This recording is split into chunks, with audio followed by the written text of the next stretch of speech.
माहिती देत नाहीयेत तर सामान्य महिलांना काय उत्तर देत असतील?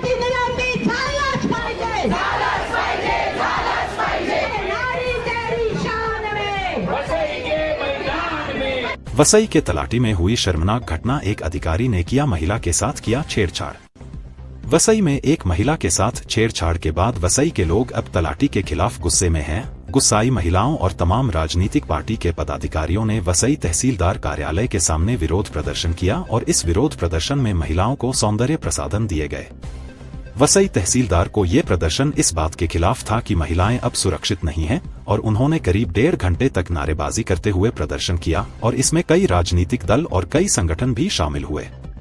ऐसे बेशरम तहसीलदार तलाटी के खिलाफ वसईकरों द्वारा हिंसक विरोध प्रदर्शन किया गया है। वहीं दूसरी ओर तलाटी के खिलाफ वसई के तहसीलदारों ने एक रिपोर्ट भेजी है।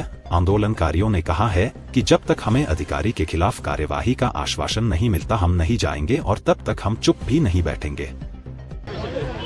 एवढे दिवस समाज माध्यमावर आलेली जी बातमी तुम्ही ऐकलेली असेलच की एक बाई आपल्या सातबाराच्या कामानिमित्ताने तलाठ्याच्या ऑफिसमध्ये गेल्यानंतर त्या ठिकाणी तिचा विनयभंग करण्यात आला।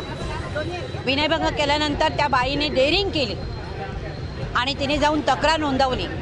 पण तक्रार नोंदवत असताना त्या ठिकाणी तिला जे सहकार्य मिळायला पाहिजे होतं तेवढे सहकार्य त्या ठिकाणी मिळालं नाही।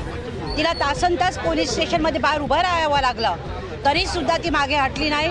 शेवटी आपली तक्रार नोंदवूनच ती बाहेर पडली। तक्रार नोंदवल्यानंतर ज्या रीतीने त्याच्यावरती ॲक्शन घ्यायला पाहिजे होती ती ॲक्शन मात्र घेतली गेली नाही। महसूल विभागाने असू द्या किंवा पोलीस यंत्रणे असू द्या तिच्यावरती ॲक्शन घेतली गेली नाही आणि विशेष म्हणजे ही ॲक्शन न घेणं म्हणजे आमच्या महिलांचा अपमान आहे।